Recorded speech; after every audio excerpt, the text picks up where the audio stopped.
최선의 방어는 공격이라는 말이 있습니다. 방어만 계속 하다 보게 되면 공격을 당하게 되고 결국 밀리는 꼴이 될 수밖에 없지요.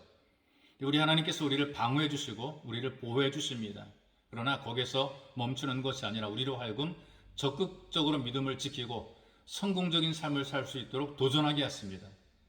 그러니까 공격적인 삶을 살아가도록 우리를 도우시는 것이죠. 앞에서 끄는 것이 아니라 뒤에서 밀어주기도 하십니다. 이렇게 공격적으로 우리를 도우시고 적극적으로 살아가도록 도우시는 이 하나님을 찬양하는 고백의 메시지, 바로 오늘 이 말씀을 함께 나누기를 원합니다. 여러분들에게 소개해드릴 말씀 시편 18편 1절에서 4절까지의 말씀 여러분들에게 읽어드리겠습니다. 나의 힘이 되신 여호와여, 내가 주를 사랑하나이다. 여호와는 나의 반석이시요 나의 요새시요 나를 건지시는 이시요 나의 하나님이시요 내가 그 안에 피할 나의 바위시요 나의 방패시요 나의 구원의 뿌리시요 나의 산성이시로다. 내가 찬송 받으실 여호와께 아뢰리니 내 원수들에게서 구원을 얻으리로다. 지금 이 말씀을 보게 되니까 이 다윗이 하나님의 은혜를 고백하면서 나의 구원의 뿌리라 이렇게 고백을 합니다. 뿌리라고 하는 것 자체가 생존 경쟁 사회 속에서 가장 강력한 무기가 됩니다.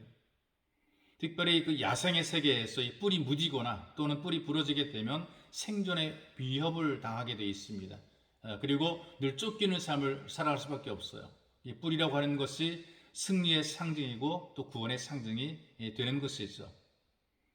구약시대에 보게 되니까 죄를 지은 자들이 그 성전에 들어가서 제단의 뿔을 잡게 되면 감히 죽이지 못하게 되어 있습니다.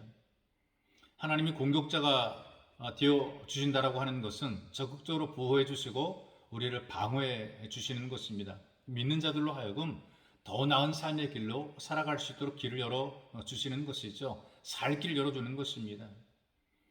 미국의 17대 대통령이 앤드류 존슨인데요. 재단자 출신으로 가장 크게 성공한 사람입니다. 이분이 시의회 의원으로 워싱턴에서 연설합니다. 그때 군중 속에서 누군가 소리를 칩니다.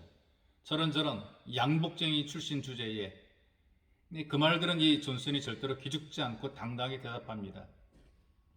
제가 재단사였다는 것을 말씀하시는군요. 뭐 괜찮습니다. 저는 그 일을 할 때도 1등이었습니다. 저는 손님과 약속을 꼭 지켰고 제가 만든 옷은 언제나 최고였습니다. 하나님께서 함께 하심 믿고 살아가니까 도전적이 되고 주눅들지 않게 되는 것이 있어. 여러분, 하나님께서 나의 하나님이라고 확실한 믿음을 가진 사람은 당당합니다. 도전적으로 살아가는 것이 있어. 유교 사상이 투철한 가정에서 아들을 장가를 보내요. 그런데 예수 믿는 처녀를 며느리로 맞이하게 됩니다. 큰 농사를 지는 집안입니다. 이 며느리 열심히 일을 하지요. 소같이 일하면서 불평하지 않았습니다. 시부모님이나 남편의 말에 거역한 일이 없습니다. 양같이 순한 며느리입니다. 그런데 이런 며느리가 주일만 되면 눈에 가시가 됩니다. 주일 아침이 되게 되면 경대에 앉아서 머리에 아주까지 기름을 바르고 단정히 머리를 빗습니다. 깨끗한 옷으로 갈아입고 성경과 찬송을 옆에 끼고 교회로 갑니다. 농사일이 한창인데 너무나 바쁜데 주일도 쉴 새가 없는데 그런데 며느리가 일은 안 하고 교회로 간단 말이죠. 처음에 교회 가는 것 다 허락하고 혼인을 시켰습니다. 그런데 이렇게 일하지 않고 교회 가는 이 며느리가 시부모의 눈에는 곱게 보일 리가 없습니다. 호통을 칩니다. 남편이 구타합니다. 그래도 아랑곳 없이 교회는 갑니다. 교회 갔다 와서 남편에게 머리채를 휘어잡힙니다. 몸에 멍이 들도록 매를 맞기도 합니다. 그렇게 매를 맞고도 월요일 이른 새벽부터 토요일 밤늦게까지 열심히 일합니다.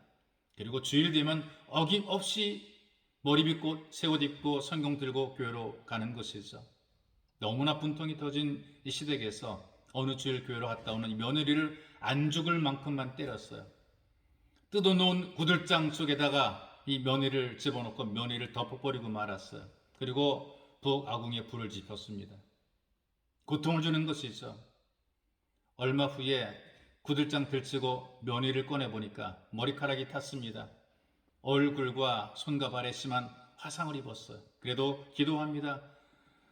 주님, 우리 모든 가족 다 예수 믿게 만들어 주세요. 그 말들은 온 가족이 거기에서 무너져 버리고 말았어요. 강팍함이 무너졌어요. 만일 며느리가 적당히 물러섰더라면 점점점 힘들어하다가 결국은 포기해버리고 말았을 것입니다. 그런데 적극적으로 믿음을 지켜나갔기 때문에 단번에 온 가족이 변화되고 그 가족이 다 같이 예수 믿는 가족이 된 것이죠. 뒤로 물러가다가 주저앉아버리는 신앙이 아니라 적극적인 믿음의 삶을 살아가시기를 주님의 이름으로 축복합니다. 살아계신 하나님 아버지 고맙고 감사합니다. 우리에게 복을 주어서 은혜 안에 거하게 만들어주시고 우리로 하여금 하나님의 은혜를 누리며 살도록 도우시니 고맙습니다. 우리가 환경과 조건 때문에 문제 때문에 여러 가지 여건 때문에 주저앉거나 뒤로 물러가지 말게 도와주시고 벌떡 일어서서 더 적극적으로 공격적으로 믿음 생활할 수 있도록 은혜를 덧입혀 주시고 주님 우리를 앞에서 끌어주시고 뒤에서 밀어 주옵소서. 고배로 오신 예수님의 이름으로 기도하옵나이다. 아멘.